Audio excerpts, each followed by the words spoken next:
Hello, sevens and eights. Welcome back to The Giver by Lois Lowry. We are going to read chapter 7. Good stuff. Okay, so I am reading this book to you with permission from Houghton Mifflin Harcourt. All right, here we go, chapter 7. Now Jonas's group had taken a new place in the auditorium, trading with the new 11s, so that they sat in the very front, immediately before the stage. They were arranged by their original numbers, the numbers they had been given at birth. The numbers were rarely used after the naming, but each child knew his number, of course. Sometimes parents used them in irritation at a child's misbehavior, indicating that mischief made one unworthy of a name. Jonas always chuckled when he heard a parent, exasperated, call sharply to a whining toddler, "That's enough, 23!" Jonas was 19. He had been the 19th newborn his year. It had meant that at his naming, he had already been standing and bright-eyed, soon to walk and talk. It had given him a slight advantage the first year or two, a little more maturity than many of his groupmates, who had been born in the later months of that year, but it evened out, as it always did, by 3. After 3, the children progressed at much the same level, though by their first number one could always tell who was a few months older than others in his group. Technically, Jonas's full number was 1119, since there were other 19s, of course, in each age group. And today, now that the new 11s had been advanced this morning, there were 2 1119s. At the midday break, he had exchanged smiles with the new one, a shy female named Harriet. But the duplication was only for these few hours. Very soon, he would not be an 11, but a 12, and age would no longer matter. He would be an adult like his parents, though a new one, and untrained still. Asher was 4 and sat now in the row ahead of Jonas. He would receive his assignment fourth. Fiona, 18, was on his left. On his other side sat 20, a male named Pierre, whom Jonas didn't like much. Pierre was very serious, not much fun, a worrier and a tattletale too. "Have you checked the rules, Jonas?" Pierre was always whispering solemnly. "I'm not sure that's within the rules." Usually it was some foolish thing that no one cared about, opening his tunic if it was a day with a breeze, taking a brief try on a friend's bicycle, just to experience the different feel of it. The initial speech at the ceremony of 12 was made by the chief elder, the leader of the community who was elected every 10 years. The speech was much the same each year. Recollection of the time of childhood and the period of preparation, the coming responsibilities of adult life, the profound importance of assignment, the seriousness of training to come. Then the chief elder moved ahead in her speech.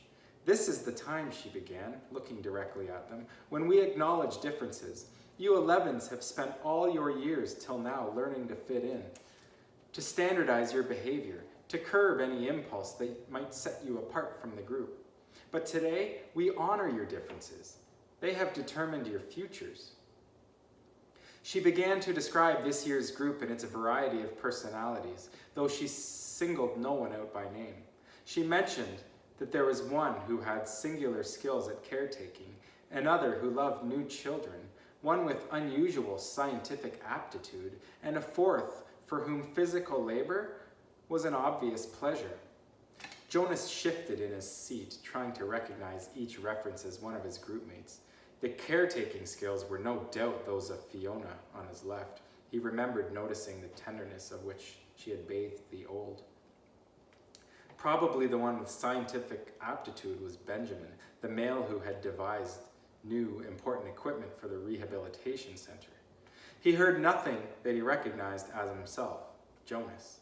Finally, the chief elder paid tribute to the hard work of her committee, which had performed the observations so meticulously all year. The committee of elders stood and was acknowledged by applause. Jonas noticed Asher yawn slightly, covering his mouth politely with his hand. Then, at last, the chief elder called number 1 to the stage, and the assignments began. Each announcement was lengthy, accompanied by a speech directed at the new 12. Jonas tried to pay attention as one, smiling happily, received her assignment as fish hatchery attendant, along with words of praise for her childhood spent doing many volunteer hours there, and her obvious interest in the important process of providing nourishment for the community. Number 1, her name was Madeline, returned, finally, amidst applause, to her seat wearing the new badge that designated her fish hatchery attendant.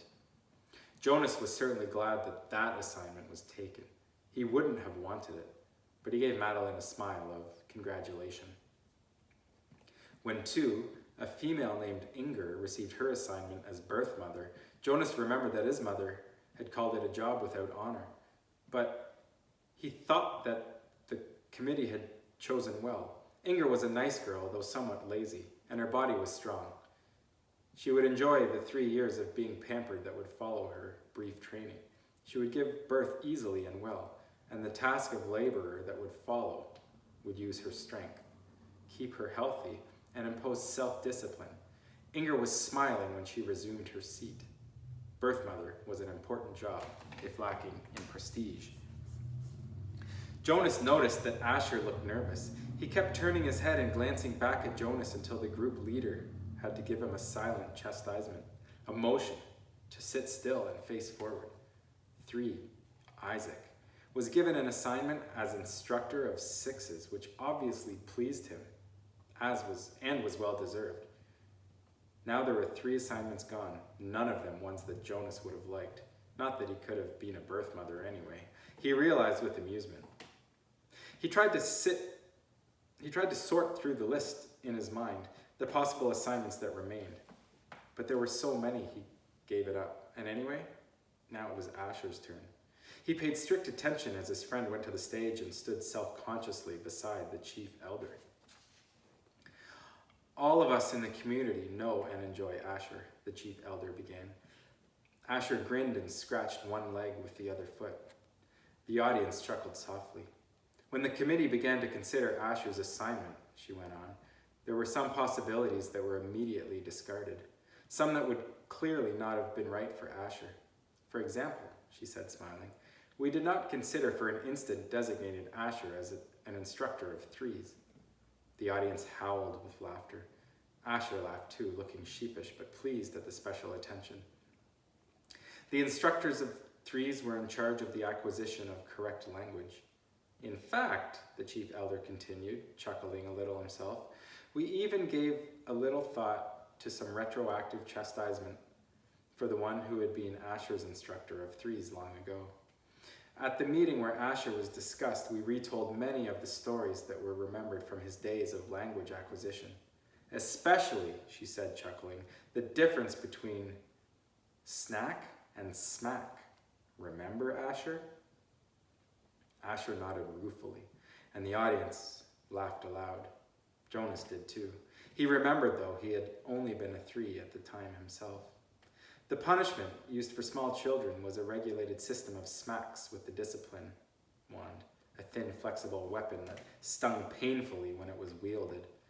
The childcare specialists were trained very carefully in the discipline methods. A quick smack across the hands for a bit of minor misbehavior, 3 sharper smacks on the bare legs for a second offense. Poor Asher, who always talked too fast and mixed up words, even as a toddler. As a 3, eager for his juice and crackers at snack time, he one day said smack instead of snack, and he stood waiting in line for the morning treat. Jonas remembered it clearly. He could still see little Asher wiggling with impatience in the line. He remembered the cheerful voice call out, I want my smack. The other 3s, including Jonas, had laughed nervously. Snack, they corrected. You meant snack, Asher. But the mistake had been made, and precision of language was one of the most important tasks of small children. Asher had asked for a smack. The discipline wand in the hand of the childcare worker, whistled as it came down across Asher's hands. Asher whimpered, cringed, and corrected himself instantly. Snack, he whispered. But the next morning he had done it again, and again the following week. He couldn't seem to stop, though for each lapse the discipline wand came again, escalating to a series of painful lashes that left marks on Asher's legs.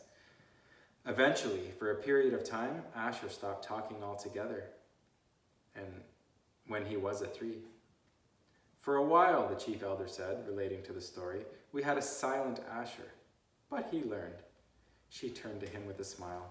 When he began to talk again, it was with greater precision, and now his lapses are very few. His corrections and apologies are very prompt, and his good humor is unfailing. The audience murmured in agreement. Asher's cheerful disposition was well known throughout the community. Asher. She lifted her voice to make the unofficial announcement. We have given you the assignment of Assistant Director of Recreation. She clipped on his new badge as he stood beside her, beaming. Then he turned and left the stage as the audience cheered. When he had taken his seat again, the chief elder looked down at him and said the words that she had now said 4 times, and would say to each new 12. Somehow, she gave it special meaning for each of them. Asher, she said, thank you for your childhood. The assignments continued, and Jonas watched and listened, relieved by the wonderful assignment his best friend had been given. But he was more and more apprehensive as his own approached. Now the new 12s in the row ahead had all received their badges. They were fingering them as they sat, and Jonas knew that each one was thinking about the training day that lay ahead. For some, one studious male had been selected as doctor, a female as engineer, another for law and justice. It would be years of hard work and study. Others, like laborers and birth mothers, would have a much shorter training period. 18, Fiona on his left was called. Jonas knew she must be nervous, but Fiona was a calm female. She had been sitting quietly, serenely throughout the ceremony. Even the applause, though enthusiastic, seemed serene when Fiona was given the important assignment of caretaker of the old. It was perfect for such a sensitive, gentle girl, and her smile was satisfied and pleased when she took her seat behind him again. Jonas prepared himself to walk to the stage when the applause ended, and the chief elder picked up the next folder and looked down to the group to call forward the next new 12. He was calm now that his turn had come. He took a deep breath and smoothed his hair with his hand. 20. He heard her voice say clearly. Pierre. She skipped me, Jonas thought, stunned. Had he heard wrong? No. There was a sudden hush in the crowd, and he knew that the entire community realized that the chief elder had moved from 18 to 20, leaving a gap. On his right, Pierre, with a startled look, rose from his seat and moved to the stage. A mistake. She made a mistake. But Jonas knew, even as he had the thought that she hadn't. The chief elder made no mistakes, not at the ceremony of 12. He felt dizzy and couldn't focus his attention. He didn't hear what assignment Pierre received, and was only dimly aware of the applause as the boy returned, wearing his new badge, then 21, 22. The numbers continued in order. Jonas sat, dazed, as they moved into the 30s and then the 40s, nearing the end. Each time, at each announcement, his heart jumped for a moment, and he thought wild thoughts. Perhaps now she would call his name. Could he have forgotten his own number? No, he had always been 19. He was sitting in the seat marked 19, but she had skipped him. He saw the others in his group glance at him, embarrassed, and then avert their eyes quickly. He saw a worried look on the face of his group leader. He hunched his shoulders and tried to make himself smaller in the seat. He wanted to disappear, to fade away, not to exist. He didn't dare turn and find his parents in the crowd. He couldn't bear to see their faces darkened with shame.